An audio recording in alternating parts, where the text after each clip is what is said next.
Bonjour à tous. Il y a de cela 500 ans, un demi-millénaire jour pour jour, disparaissait un homme à l'intelligence et au savoir-faire toujours aussi actuel et admiré. Ce 2 mai est nécessairement consacré à la mémoire de cet esprit affûté dont l'aura et le prestige ne sont plus à prouver. Dans cette vidéo exceptionnellement longue, je vous propose de découvrir sa vie, son héritage, ainsi que l'intégralité de son œuvre. Tout à la fois peintre, sculpteur, architecte, ingénieur, inventeur, chercheur, scientifique, expert en hydraulique, théoricien, poète, philosophe, il a su par son insatiable curiosité cumuler tous les savoirs. Tressons donc le portrait de Leonardo et de son histoire. Piero da Vinci, dont je vous épargne le nom complet, était un notaire toscan et un homme influent de la ville de Florence, issu lui-même d'une longue lignée de dignitaires florentins. C'est en 1451 que cet homme conçoit avec une jeune femme, apparemment une esclave du Moyen-Orient du nom de Caterina, son fils aîné Leonardo, qui naît à Anciano le 15 avril 1452 sur la commune de Vinci, elle-même aux abords de Florence. Cet enfant n'est pas légitime car conçu hors mariage, mais lorsque sa mère épousa un autre homme du village, il est tout de même admis et élevé dans la maison paternelle à Vinci, où il reçoit une éducation plutôt libre, apparemment pas assez poussée comme il le déplora lui-même par la suite. De fait, les enfants dits naturels n'ont pas le droit d'entrer dans une université, pas plus qu'ils ne peuvent accéder à de hautes charges comme en médecine ou dans le notariat, qui est précisément la fonction de son père.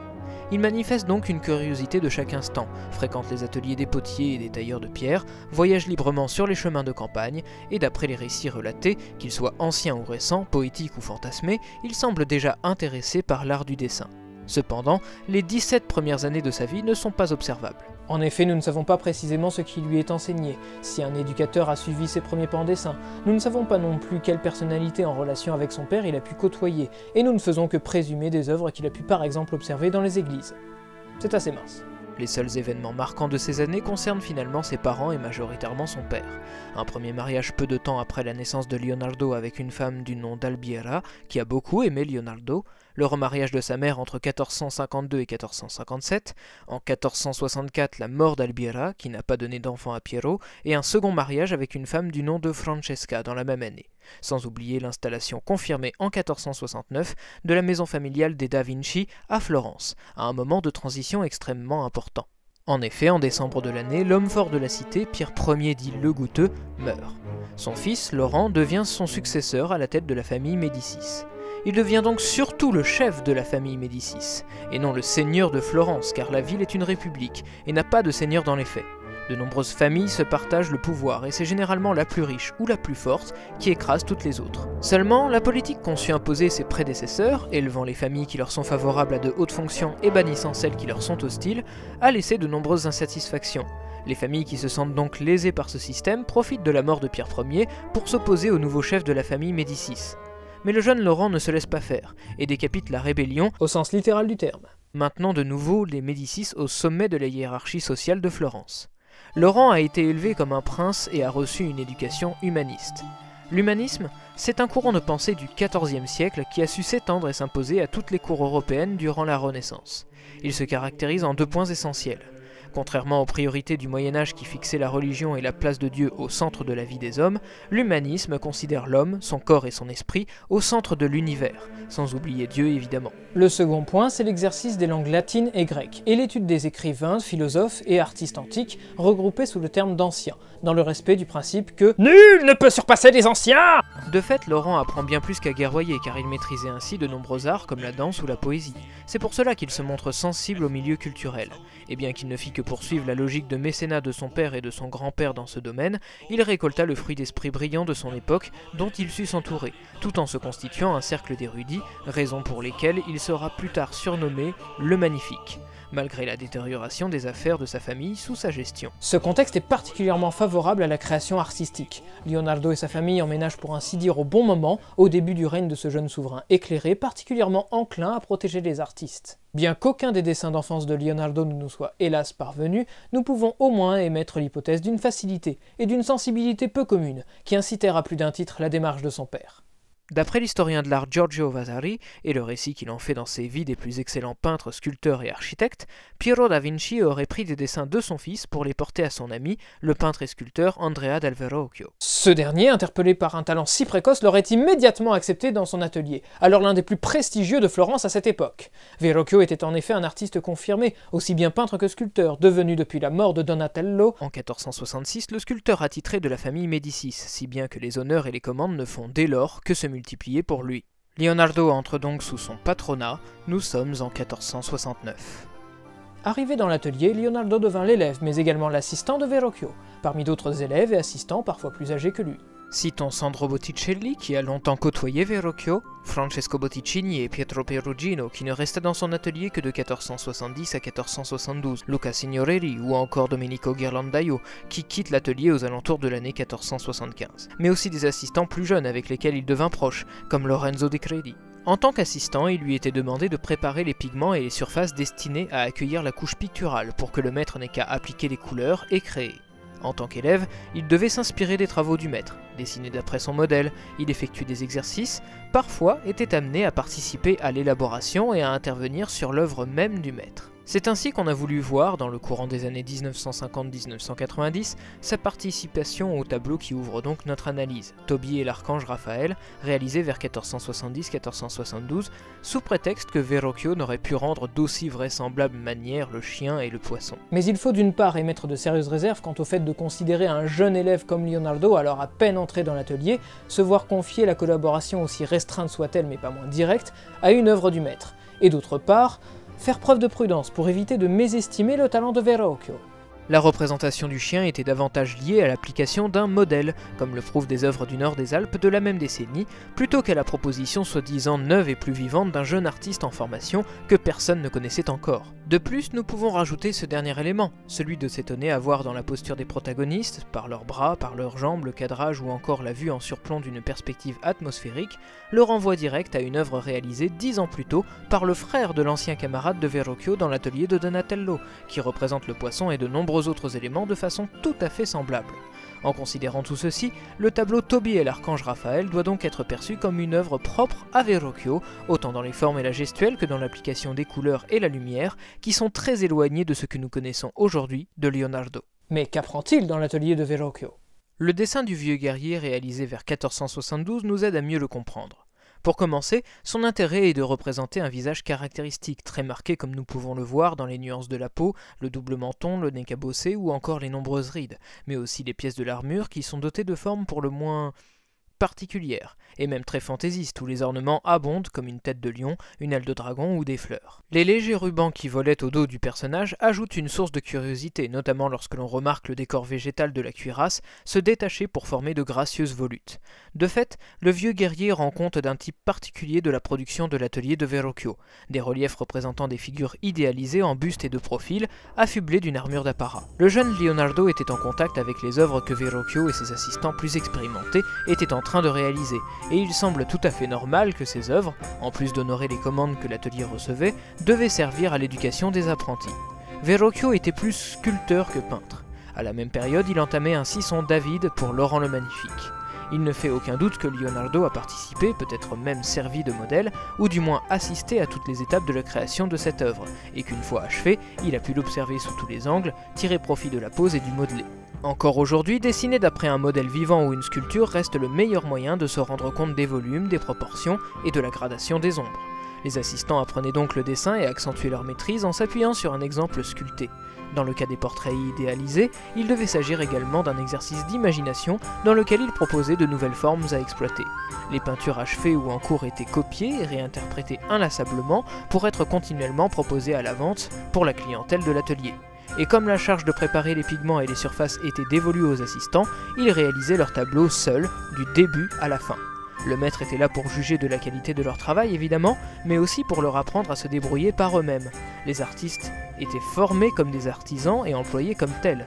Il leur revenait la tâche de créer mais également de livrer et de disposer leur œuvre à l'emplacement prévu par le commanditaire.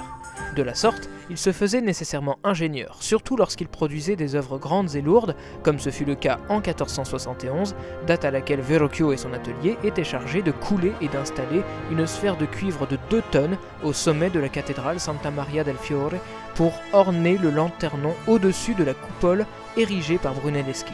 Juste ici, ça fait haut. Le défi technique était évident et il s'agissait de la première commande importante faite à l'équipe de Verrocchio depuis l'arrivée de Leonardo. À n'en pas douter, c'est bien dans cet atelier que lui est venu le goût de la mécanique, des mathématiques, sa passion pour les machines et les dispositifs complexes qui le suivra toute sa vie. Mais ce ne sont pas les seuls domaines qu'il expérimente, puisque cette même année 1471 est un peu particulière à Florence. La ville est le lieu de nombreuses réjouissances entre fêtes religieuses, défilés, courses hippiques, joutes ou encore visites protocolaires de princes étrangers.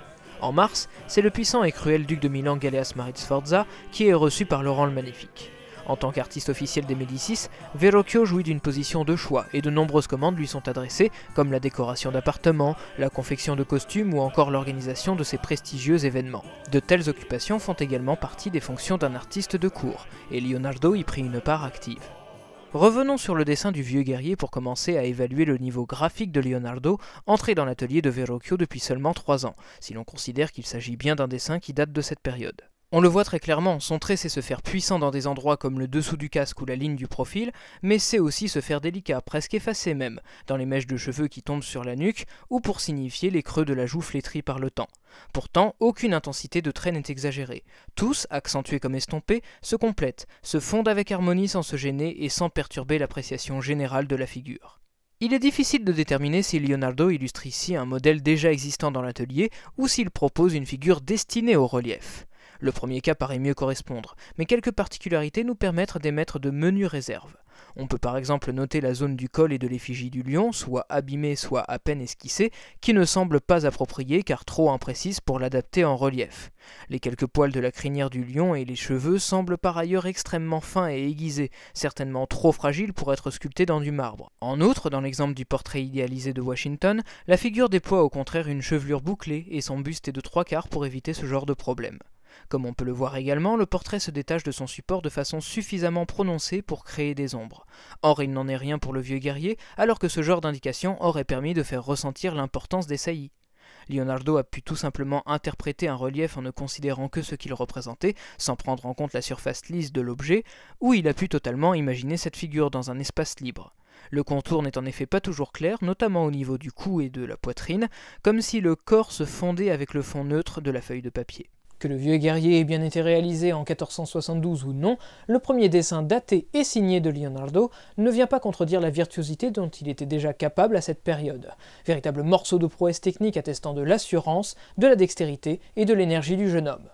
Ce dessin, sur lequel est très précisément inscrit en haut à gauche « Ce jour de la Sainte Marie des Neiges, 5 août 1473 », nous permet de connaître le moment exact de sa création, mais représente en revanche un paysage vaguement titré de la vallée de l'Arno. Le sujet principal est une cascade qui se déverse dans une enclave, venant former un semblant de lac de montagne. L'artiste se place en surplomb, face à l'ouverture rocheuse qui offre au-delà la vision d'une plaine cernée de relief. Un bref regard suffit à remarquer la différenciation des traits composant les éperons, plus sombres que le reste du décor. Les bords sont plus diffus, les lointains imprécis. Leonardo tente clairement de retranscrire la concentration du regard humain qui ne peut pas observer tous les détails qui s'offrent dans son champ de vision avec une même précision. Cette particularité optique lui permet de représenter tout ce qui n'est pas clairement défini par des traits sommaires. L'arrière-plan, pour commencer, est ponctué par des cultures données vaguement par des lignes de fuite qui offrent l'illusion d'une perspective linéaire. Mais les montagnes et les collines, esquissées par des contours légers, semblent indiquer qu'il était davantage intéressé par une perspective atmosphérique. Au passage, on distingue que les hachures des ombres partent de haut à gauche pour descendre en bas à droite. Une orientation qui trahit le fait que Leonardo était gaucher. De même, la délicatesse des lignes qui définissent ces collines ou même les étendues de plaine encore plus au fond nous font ressentir leur couleur claire et bleutée et aussi la sensibilité de Leonardo pour les phénomènes naturels tels que l'atténuation des teintes de ces corps de plus en plus distants. Après tout, Leonardo a passé son enfance à arpenter les chemins de campagne, mais en plus d'être curieux, il était déjà très observateur et logique. Cette notion le guida elle aussi toute sa vie, l'expérience des choses. C'est pourquoi, faute de pouvoir clairement identifier le bourg fortifié, nous considérons généralement ce dessin comme une étude d'après nature. Et c'est ce qui est véritablement fascinant. Leonardo décrit l'apparence des choses non pas telle qu'elle est, mais telle qu'il l'aperçoit, selon sa vérité. Les arbres des bords, par exemple, ne se résument qu'à des traits fins, très droits ou courbés, mais au tronc toujours continu, dépourvus de branches tortueuses ou de vraies irrégularités, et les feuillages, à leur fait, vibrent par des hachures soit étirées, soit circulaires. C'est une véritable prouesse, une facilité et une liberté graphique qui lui permet par économie de représenter l'ensemble du décor tout en nous transmettant efficacement ce que lui a estimé essentiel dans ce dernier. Certains historiens de l'art avancent qu'il s'agit d'une étude pour un tableau représentant une Vierge à l'enfant, un paysage destiné à l'arrière-plan, avançant le fait qu'il corresponde au type de décor habituellement représenté par l'atelier de Verrocchio pour ce sujet. Mais il faut probablement en douter, la place de l'artiste en surplomb qui devient la place du spectateur, la proximité de l'enclave ou encore le cadrage très serré sont autant de points qui n'auraient pas permis de l'apprécier justement dans ce cas. L'intérêt même de représenter les principes optiques que Leonardo s'est efforcé de mettre en place serait annihilé si une figure venait couper ce paysage au milieu ou si ce paysage était relayé à l'un des côtés d'une figure. Ensuite, il est évident que des artistes florentins seraient forcément plus enclins à représenter un paysage toscan, puisqu'ils sont en Toscane. Cela n'est donc pas un critère suffisant pour faire de ce paysage un quelconque essai pour un arrière-plan. Certes, il faut presque attendre le XVIIe siècle pour voir apparaître en Italie des tableaux qui représentent un paysage avec une présence humaine extrêmement limitée, et encore bien plus tard pour un paysage qui se suffit à lui-même, comme ce dessin. En considérant l'importance des effets graphiques, il n'a même probablement pas et à aucun moment été prévu pour être réalisé en peinture, et comme on ne connaît aucun antécédent à ce genre dans l'art italien avant le XIXe siècle, ni aucun exemple peint dans la production de Leonardo, il serait moins aventureux de voir cette œuvre comme un exercice isolé pour apprendre à représenter les choses, appliquer ses intuitions, son observation, son expérience. Quoi qu'il en soit, ces deux dessins ne laissent pas de doute quant au talent de Leonardo dans le maniement de la plume et de la mine de métal. Ils sont également une preuve de la discipline de fer qu'il s'imposait déjà à l'âge de 20 ans. 20 ans. C'est autour de cet âge que Leonardo réalise la première peinture qui nous est parvenue de lui. À l'heure actuelle, l'Annonciation paraît être cette première peinture, mais il demeure toutefois quelques doutes au sujet d'une deuxième Annonciation qui se trouve au musée du Louvre, que l'on attribue soit à Leonardo, soit à son camarade plus jeune, Lorenzo di Credi. Malgré la nette différence concernant les dimensions, les deux œuvres partagent de nombreux points communs. Elles illustrent le même épisode biblique, possèdent la même organisation, le même décor, ainsi que l'archange Gabriel dans une même posture. Intéressons-nous d'abord à l'archange. La pose est en effet extrêmement similaire comme vous pouvez le voir, mais même s'il est difficile de juger deux œuvres à une échelle si disproportionnée, on note une exécution beaucoup plus malhabile de la part de celle du Louvre. Les études de drapé présentant une figure agenouillée du côté droit peuvent nous aider à déterminer laquelle de ces versions de l'archange appartiendrait à Leonardo. On remarque sur ces études que les plis sont plus souvent cassants qu'arrondis, contrairement à ici où la tenue tombe en larges bandes d'étoffe qui semblent assez artificielles. Observez la jambe droite, elle semble littéralement empaquetée. Le traitement de la lumière est également très différent, là où les études accentuent les ombres pour marquer les creux et éclaircissent les bordures pour distinguer les saillies, les couleurs sont ici apposées sans grand contraste, de façon assez douce mais en donnant le sentiment d'un relief traité sans réelle assurance. En cela, l'archange des Uffizi correspond bien mieux à ces critères. Le coloris est vif, les volumes s'en ressentent énormément et les cassures n'en paraissent que plus naturelles. Toutefois, le recours à ces études ne peut en aucun cas rassembler des preuves suffisantes pour déterminer la paternité de Leonardo sur une œuvre, puisqu'en vérité nous ne sommes pas certains qu'elles aient été elles-mêmes réalisées de sa main. À une époque où la garantie de la signature de l'artiste n'était pas acquise et absolument pas systématique sur les tableaux, vous imaginez bien qu'une signature sur des dessins ou des études préparatoires est d'une incroyable rareté. Ces morceaux étaient considérés comme indignes d'être montrés à cause de leur caractère inachevé. On trouve encore d'autres études troublantes qui seraient à même d'appuyer l'attribution de l'Annonciation des Uffizi à Leonardo, mais c'est également le cas pour l'Annonciation du Louvre. Pire, la seule étude dont nous sommes complètement sûrs qu'elle ait été réalisée par Leonardo confirme autant une hypothèse que l'autre. Les deux premières études de drapé peuvent aussi se contredire entre elles. Celle de gauche présente effectivement des plis cassants, des ombres accentuées et des rehausses évidents, mais celle de droite est bien plus douce, et tous ces éléments semblent davantage se fondre comme c'est le cas dans l'Annonciation du Louvre.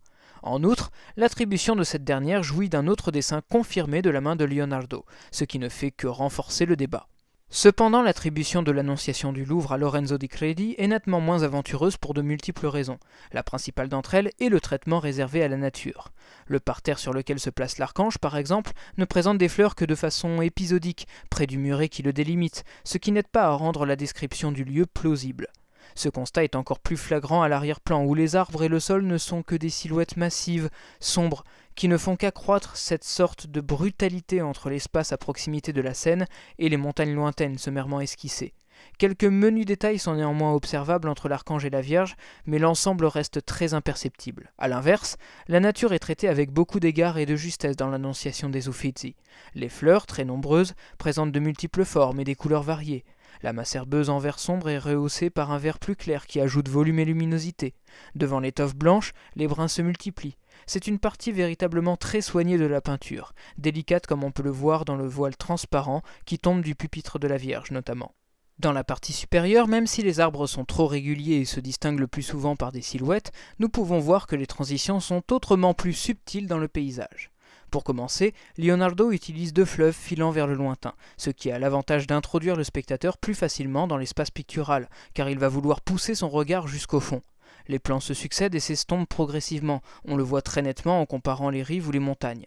Enfin, Leonardo emploie la perspective atmosphérique. Le décor se fait de plus en plus bleu et arrive à nous faire comprendre ce défaut de l'œil humain par la gradation lente des autres couleurs vers cette teinte, si bien que les objets distants font peu à peu la liaison entre le ciel et le fleuve. Attention, observation, sensibilité sont autant de qualités qui peuvent être rapprochées à l'expérience qu'il a acquise au cours de sa jeunesse, dans la campagne toscane. Des qualités que nous ne retrouvons absolument pas dans l'Annonciation du Louvre. C'est néanmoins ici que l'on voit le premier exemple de la proximité picturale de ces deux jeunes élèves de Verrocchio, s'empruntant tour à tour des motifs et se faisant mutuellement référence. En lui-même, le tableau nous apprend bien des choses sur le mode opératoire de Leonardo. Après de multiples études préparatoires, la surface est traitée et le dessin précis est inscrit dans l'enduit, ce qui n'interdit pas à Leonardo d'opérer de nombreux repentis, comme pour ce qui est de la position du bras levé de l'ange ou de l'inclinaison de sa tête. Ce qui indique que tout est à la fois prévu, mais peut être également corrigé de façon spontanée. S'il faut rejeter l'hypothèse de Tobie et l'archange Raphaël, il ne faut pas longtemps pour voir une œuvre du maître surpris par autant de talent, aidé de son jeune apprenti. De 1470 à 1472, Verrocchio était occupé à la réalisation d'une peinture représentant le baptême du Christ, pour l'église San Michele in San Salvi, hors les murs de Florence. Selon toute vraisemblance, le tableau serait resté inachevé jusqu'à ce qu'il soit confié à Leonardo en 1475. L'exécution de ce tableau est un peu complexe à aborder dans la mesure où il semble avoir été réalisé par au moins 3 artistes différents. Verrocchio aurait réalisé les 2 personnages principaux, un ange ainsi que le paysage à droite et dans le fond. On considère que les mains de Dieu et le palmier, rendues d'assez mauvaise manière, sont l'œuvre d'un élève de Verrocchio non identifié mais particulièrement maladroit. Il n'est d'ailleurs pas impossible que la réalisation ait été suspendue à cause de ce dernier. Enfin, Leonardo, qui une fois en charge, s'attela à remanier le corps du Christ ainsi que l'ensemble du paysage dans le fond sans toucher au rocher de droite. Il a été révélé que le paysage de Verrocchio était surtout boisé et baigné par une lumière très claire comme il en avait l'habitude. Or, Leonardo prit le parti d'un paysage montagneux, plutôt aride et éclairé par une lumière chaude. En cela, l'œuvre se rapproche bien plus de la vérité géographique de cet épisode biblique qui se serait déroulé dans les eaux du Jourdain, au Proche-Orient.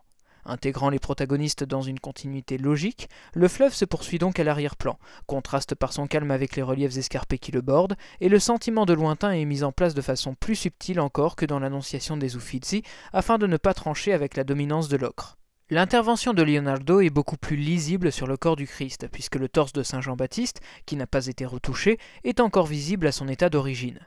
Le modelé est beaucoup plus doux, et cela fut permis par la technique que Leonardo intégra dans le tableau, qui jusque-là était réalisée à la détrempe, la peinture à l'huile. Que Leonardo puisse modifier l'œuvre à ce point et retoucher autant d'éléments dont Verrocchio s'était lui-même chargé, révèle la très haute confiance que le maître plaçait dans son élève. Mais ce ne sont pas les seules zones sur lesquelles Leonardo intervint. De fait, sa participation est surtout connue au travers de la réalisation de l'ange agenouillé, le plus à gauche de la composition. Sans conteste, sa posture plus naturelle que celle du Christ ou de Saint Jean-Baptiste, et sa jambe s'enfonçant vers l'intérieur du tableau, aident à introduire le spectateur dans l'espace pictural.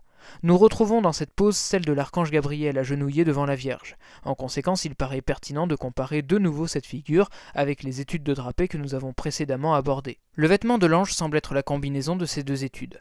On y retrouve de nombreux points communs, notamment la perception de la jambe et du pied au travers du tissu, les pans gonflés près du dos et les plis désordonnés qui tombent sur le sol, pour l'étude de gauche, la large bande d'étoffe pendante, la plastique de la matière et le traitement des ombres plus progressif, pour l'étude de droite. Selon les dires de Vasari, Leonardo exécuta si parfaitement cette figure que le résultat fut meilleur que celle d'Andrea del Verrocchio. Marri de voir que son élève connaissait mieux la peinture que lui-même, Andrea ne voulut plus travailler un temps avec les couleurs. En d'autres termes, Verrocchio se serait tout simplement arrêté de peindre. Cette anecdote paraît magnifique pour mettre en valeur les talents précoces de Leonardo et le génie de cet élève, mais à bien y réfléchir, elle semble tout à fait plausible, dans la mesure où les tableaux de la main de Verrocchio se font effectivement rares après le baptême du Christ. Ajoutons que, comme nous l'avions soulevé plus haut, Verrocchio était davantage sculpteur que peintre. Les différences stylistiques s'en ressentent nettement entre les deux anges. Celui tourné vers nous possède un visage bien rond, des yeux assez marqués par ses pupilles et des cernes, les boucles de ses cheveux sont d'une précision chirurgicale où chacune y est décrite. Quant à l'ange de Leonardo, son visage paraît plus délicat, ses yeux ne troublent pas la lecture de sa figure et les mèches se fondent dans la masse de sa chevelure. Que cette légende soit vraie ou non, le baptême du Christ reste le point culminant de l'apprentissage de Leonardo chez Verrocchio. Devant tant de talent, le maître ne se serait a priori pas montré rancunier ou jaloux, il lui aurait au contraire proposé de devenir son associé et de gérer ainsi les commandes picturales de l'atelier. Cette hypothèse est étayée par de nombreux points, notamment par le fait que Verrocchio était obligé de déléguer en partie la réalisation de ses œuvres à ses élèves pour répondre au nombre croissant de commandes adressées à son atelier.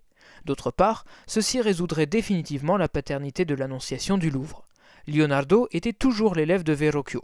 Le maître lui donnait donc des compositions élaborées par ses soins que Leonardo devait mettre en œuvre. Les apprentis plus jeunes et moins expérimentés s'appuyaient ensuite des études et des œuvres réalisées par Leonardo pour en proposer de nouvelles versions. Ce système et la maîtrise plus grande de Leonardo par rapport aux autres élèves se ressentent dans la superposition d'œuvres à la tradition iconographique aussi clairement établie que les Vierges à l'enfant. Ceci confirme que Verrocchio se consacre bien plus à la sculpture, tandis qu'il laisse la peinture à Leonardo.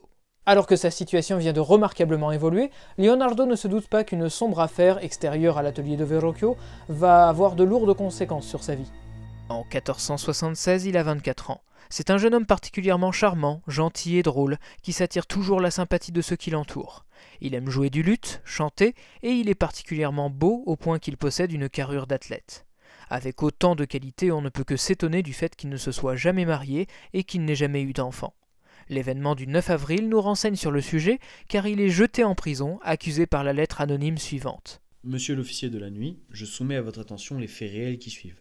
Giacomo Saltarelli, 17 ans, toujours vêtu de noir, frère de Giovanni Saltarelli, avec qui il demeure dans l'atelier d'orfèvrerie des Vaccaleccia, suit le mauvais chemin en acceptant les hommages de ceux qui goûtent ce genre d'infamie. De telle sorte qu'il a dû leur céder en de multiples choses et qu'il s'est lié avec une foule de gens que ce genre de complaisance attire, et dont je vous livre ici quelques noms. Bartolomeo di Paschino, orfèvre chez Vaccaleccia, Leonardo da Vinci, qui travaille chez Andrea del Verrocchio, où le jeune homme sert souvent de modèle. Bacchino, fabricant de pourpoints qui habite à l'Orto San Michele, dans la rue qui mène à la loge des Sciarchi. Et Leonardo di Tornabuoni, dit Letheri, qui, lui aussi, s'habille toujours de noir. Toutes ces personnes ont abusé de Giacomo par derrière et par la présente, j'en fais foi. Ce n'est ni plus ni moins qu'une affaire de sodomie, mais d'une importance grave, car dans l'Italie du XVe siècle, c'était considéré comme un crime passible de la mort par le bûcher. Leonardo est entendu par les enquêteurs, et l'affaire Saltarelli remue la ville de Florence parce qu'elle implique le fameux Leonardo di Tornabuoni, dit Letheri, membre de la famille Médicis, car la mère de Laurent le Magnifique était elle-même une Tornabuoni. L'histoire semble ourdie par les opposants des Médicis ou par un concurrent du père de Leonardo. Dans un cas comme dans l'autre, le procès ne parvient pas à rassembler des preuves suffisantes. L'affaire est classée sans suite. La présence de ce Leonardo di Tornabuoni parmi les accusés a dû influer sur le non-lieu et sauver la vie de Leonardo. Les 2 mois de prison qu'il a tout de même effectués ainsi que la peur de finir dévoré par les flammes le décidèrent probablement d'être des plus discrets à l'avenir sur sa vie sentimentale. Leonardo reprit ses fonctions, mais sa Madone à l'œillet est très certainement l'une de ses dernières contributions et le point final de son appartenance à l'atelier de Verrocchio, car les différences techniques et stylistiques qui se voyaient déjà dans le baptême du Christ y sont ici consommées. Il suffit pour cela de voir avec quelle expérience il réussit à rendre le corps potelé de l'enfant Jésus, évitant de le faire tenir debout comme Verrocchio et Lorenzo ont osé le présenter, et en ajoutant beaucoup de vie en le faisant interagir avec sa mère. À l'arrière-plan, le paysage montagneux qu'il place inlassablement dans ses œuvres continue de s'écarter du modèle verdoyant et très distinct de Verrocchio. Il utilise même le frottement de ses doigts pour le rendre plus diffus. Mais ce qui est surtout apprécié dans ce tableau est sans aucun doute le vase situé dans le coin inférieur droit. Malgré le mauvais état de l'œuvre, l'effet de transparence est encore perceptible. Son rendu et son contenu furent d'ailleurs très tôt salués et par Vasari plus tard. Ce tableau comportait aussi des fleurs dans un vase de verre empli d'eau, un prodige de fidélité, car les perles de rosée qui pendaient aux feuilles des fleurs étaient rendues de manière si naturelle qu'elles semblaient plus réelles que dans la réalité. plus réel que la réalité, avait écrit Vasari. Voilà une notion particulière qu'il convient de se souvenir lorsque l'on se repenche sur les quelques œuvres produites dans l'atelier que nous avons étudiées jusqu'à présent. Aussi loin que nous pouvons remonter dans son travail, ce jeune homme était déjà capable d'une incroyable capacité d'observation et d'une certaine autonomie vis-à-vis de son maître. On lui prête régulièrement cette phrase « Il est bien malheureux l'élève qui ne surpasse pas son maître » et à son grand-père l'avertissement « Ouvre l'œil ». Ces allocutions assez romancées nous permettent toutefois de saisir son rapport à la nature et l'application de son expérience dans sa peinture. Leonardo avait prouvé bien des fois qu'il pouvait s'assumer techniquement. Il quitte par conséquent l'atelier de Verrocchio. Nous sommes aux alentours de l'année 1478.